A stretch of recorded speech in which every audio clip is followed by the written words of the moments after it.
j'aime être dans la nature. Et j'existe à travers les autres. Et j'essaie d'aller à l'essentiel. Clairement, en fait, c'est la qualité.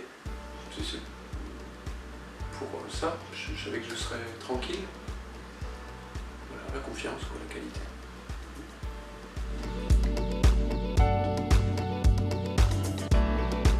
C'est le terrain, en fait, qui est arrivé, donc j'arrive au bon moment et ça s'est fait assez vite, en fait, en moins d'un an.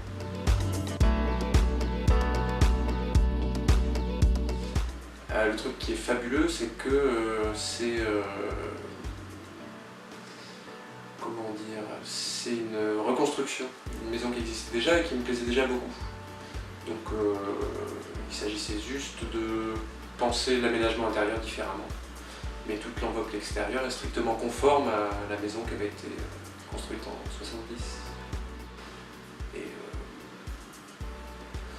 donc je l'ai imaginé en fait sans savoir que j'allais pouvoir la construire depuis 34 ans que je tourne autour.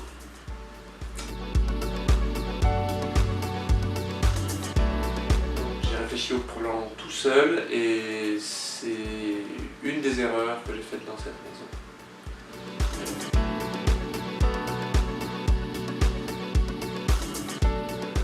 Oui, la vision globale, tout à fait.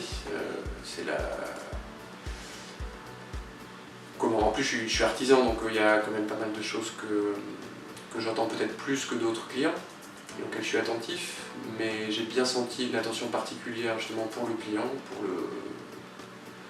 le non-sachant, sur l'usage, sur l'aspect final, sur ce qu'on en fait. Et en tant qu'artisan, j'ai bien vu aussi la qualité de l'étude et des réflexions autour de ce qui ne se voit pas, et ce qui rend la chose plus pérenne dans le temps, plus évident à produire, et ce qui se produit facilement est vertueux à plein d'égards, esthétiquement et dans la pérennité, dans l'évolution aussi dans le temps. Un machin, je sais pas, une gaine technique mal foutue, avec des angles dans tous les coins, pour l'instant ça ne fait rien, c'est une gaine technique, mais dans 20 ans, quand je voudrais je sais pas quoi, mettre une double flux ou faire évoluer un peu la maison, je serais bien content qu'elle soit accessible, de taille généreuse, bien pensée, quoi. C'est fantastique, c'est complètement dingue. De voir la maison voler comme ça, avec déjà des pans entiers de murs, et puis de pouvoir monter à l'étage le lendemain du début de la pause, c'est quand même pas mal.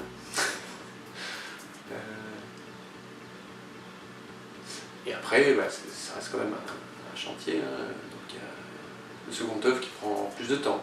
Ça c'est surprenant par rapport à la rapidité du gros œuvre. Mais c'est bien aussi, ça permet de changer quelques petits trucs au dernier moment en se disant non, en fait on va mettre une porte normale, le galonnage c'est pourri, ok, ça marche. Tes voisins, ils ont participé au montage de la maison, ils ont vu? Ils t'ont fait des retours? Oui, il y a plein de gens qui l'ont vu évoluer, qui ont vu le terrain se défricher, la dalle, et puis les fameux jours de la pause avec la maison volante qui passe par-dessus les pins. Et donc il y en a pas mal que je vois encore maintenant, parce que j'y vis pas, c'est une maison secondaire. Des voisins qui passent qui me disent « Ah ouais, mais je l'ai vu, votre chantier et tout, il y avait la crue, machin et tout. » Donc c'était important pour moi, cette phase de chantier aussi, parce que beaucoup de gens pensaient que le terrain n'était plus constructible. Alors qu'il a toujours été, c'était juste un problème de succession pour ce terrain. Mais du coup, moi je voulais vraiment partir sur des bases tout à fait certaines en termes de droit à la construction et d'être, comment on appelle ça, je voulais être certain d'être légitime avec cette maison pour y passer des jours heureux. Et donc c'était important que les voisins puissent voir que je respectais toutes les règles, que Mason aussi le faisait, et notamment pour la pause, là, tout était bien signalé, les gens pouvaient continuer à faire leur balade du dimanche en semaine, sans se faire rouler dessus par une grue 80 tonnes.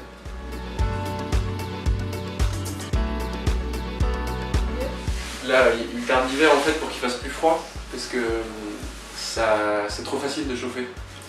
Je commence à jouer avec les radiateurs, mais je vois bien que le meilleur réglage c'est éteint. Parce qu'en fait, en faisant griller mes tartines ou enfin, même en faisant rien en fait, je sais pas, ça remonte à 19 degrés au bout d'une heure qu'on est dans la pièce. Et là, quand je suis arrivé l'autre week-end, il faisait 15 degrés quoi. En ce moment, il fait bon, il fait doux, il fait 12, 14 la journée. Ça descend quand même pas mal la nuit. Et donc de voir la maison complètement éteinte, qui est presque passive, quoi. Voilà, j'ai fait une flambée, ça a chauffé tout en 40 minutes, quoi.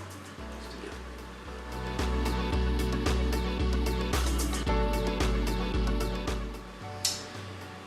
Alors ce qui m'ennuie, c'est qu'on peut dormir que dans un seul lit à la fois.